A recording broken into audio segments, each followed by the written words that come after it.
After the ambitious but flawed Need for Speed 2015, EA returned to the drawing board and created the Need for Speed Payback. This story-driven heist racing game attempted to capture the Fast and Furious feel, addressing many of the previous game's issues. However, it also sacrificed some of the positive elements. Compared to earlier games like Rivals and the 2015 game, this one visually is less impressive. While those games offered vibrant, realistic graphics, this one has a more stylized, arcade-like look. Additionally, the frame rates in previous games were significantly low than this one, making a noticeable difference in gameplay. This is a key advantage as the smooth frame rates enhances the feeling of speed. While I believe this game is an improvement over its predecessors, I'm here to discuss its enduring appeal. Even today, it remains a satisfying, enjoyable racing game experience. While the story isn't particularly strong despite being a central element of the game, and the developers' efforts to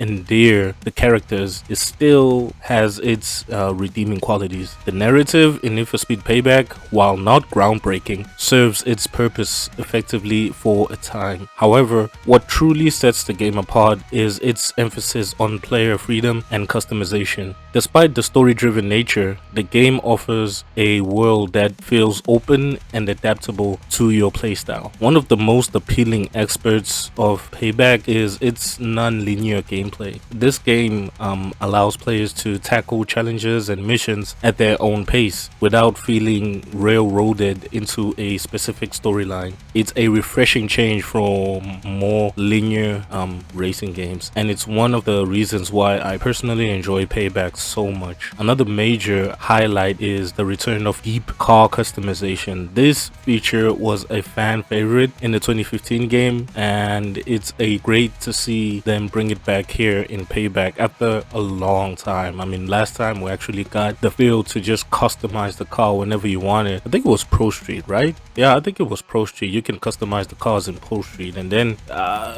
they started going their own separate way. They started doing their own thing, and then they brought it back in the 2015 game, which was a great thing. With countless options to personalize your vehicle, players can truly make their rides unique and reflect their individual style. We'll dive deeper into these elements and discuss why Need for Speed Payback remains a satisfying and enjoyable racing experience in 2024.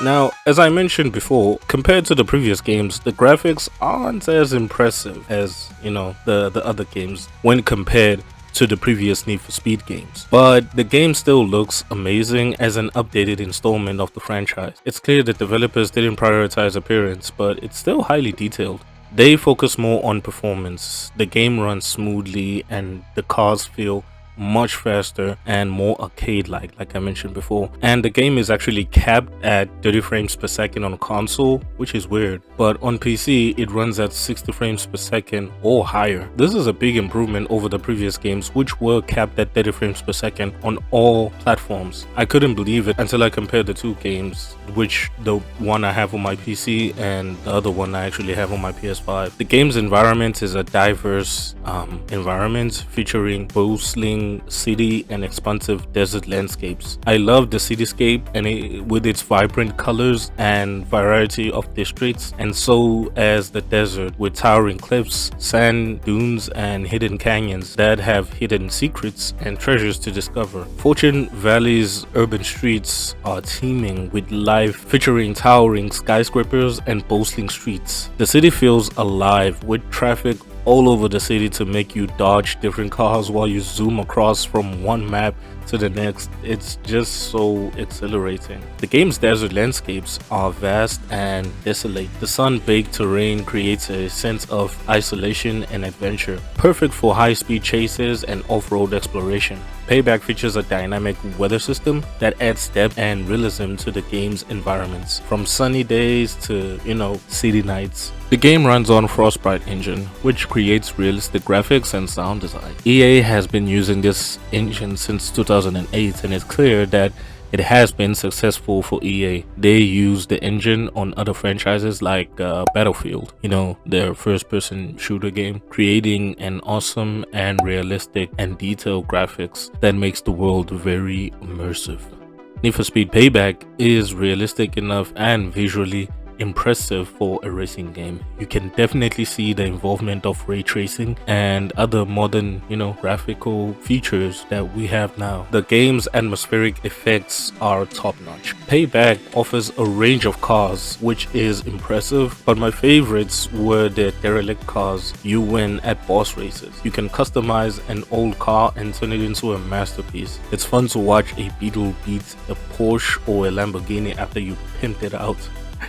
The character models look good and realistic as well, although you can only see them during cutscenes. You mostly hear them in dialogue scenes and phone calls, and the only character models that you see throughout the game are the 3-player characters, which you can only see in most of the game. You can actually only see with the pictures when you're switching out, between different car modes. In conclusion, the game looks amazing. Despite the fact that they didn't focus too much on the visuals, I'm glad it makes up for the performance, and it still looks really good even by today's standards.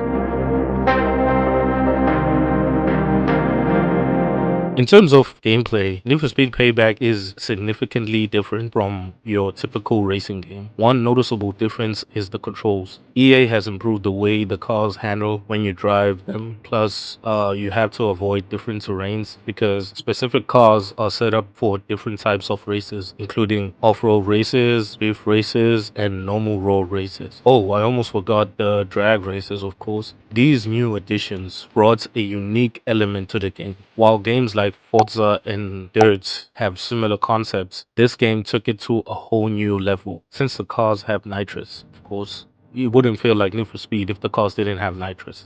Duh. It felt good that Need for Speed Payback did that because it brought new light to the franchise, even though they would do something different with the new games going forward. The weather system, as I mentioned before, is a game changer. It's also quite good. The day and night cycle continues regardless of your actions, except during story missions that are part of the story progression. Otherwise, you can race at any time of the day. As for the story sequence, the police chases are fun but relatively easy to complete. After these sequences, you return to free roaming and competitive races. I mostly did these sequences to advance the story and unlock more races, as the game requires you to do so to progress further to the plot. Unfortunately, the plot itself isn't very strong, as I mentioned before. Like EA has been lacking in the story department for Need for Speed games since Wall Street? No, no, no. Since Undercover. Yeah, since Undercover.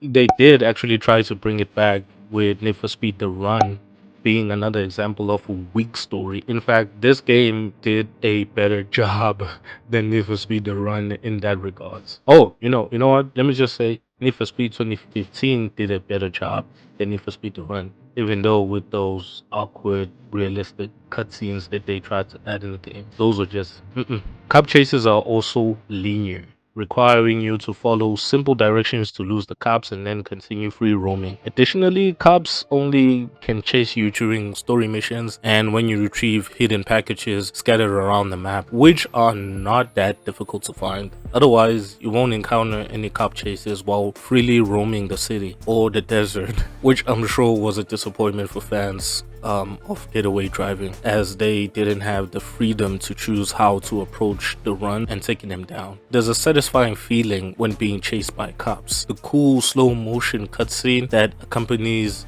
this feeling feels satisfying. Now heading west.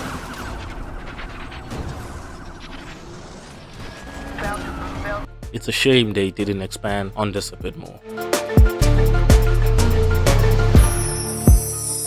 For my final verdict, I have to say I love this game and I would happily replay it to customize new cars and use them in races. I think that's the replay value the developers intended, as the story isn't very good and the cutscenes, well, while decent, have a lot of plot holes. Visually, it still looks impressive for a 2017 game. At the time of its release, it competed with Resident Evil 7, Horizon Zero Dawn, and Hellblade, which are still considered some of the best looking games of the century. I mean, if I could say so myself. Despite mixed reviews from fans and critics, the game did well financially, selling 3 to 4 million copies on PS4. This led to another installment in the Need for Speed franchise, which is Need for Speed Heat. I would recommend any Need for Speed fan to play this game, to try it and see, even though the story isn't good, but the gameplay makes up for it. And all the other mishap the game has, the arcade feel that the races give the player really makes the racing feel very exhilarating and satisfying for any player to enjoy. Not bad, Tyler, but you're still gonna lose. I already won. You just don't know it yet. And yeah, man, that's it for my review on Need for Speed Payback. If you haven't subscribed to my channel, now is the time to do so. Click that subscribe button. Also, if you enjoy this content, please leave a like on my video and share it with others. Sharing is caring. Now, for me, Max, and Screen TV Magic, I will see you when I see you.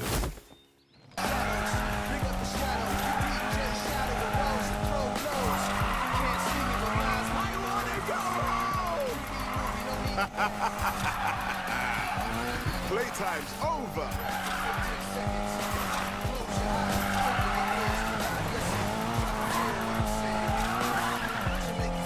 I think I just pooped my pants. Wait, seriously?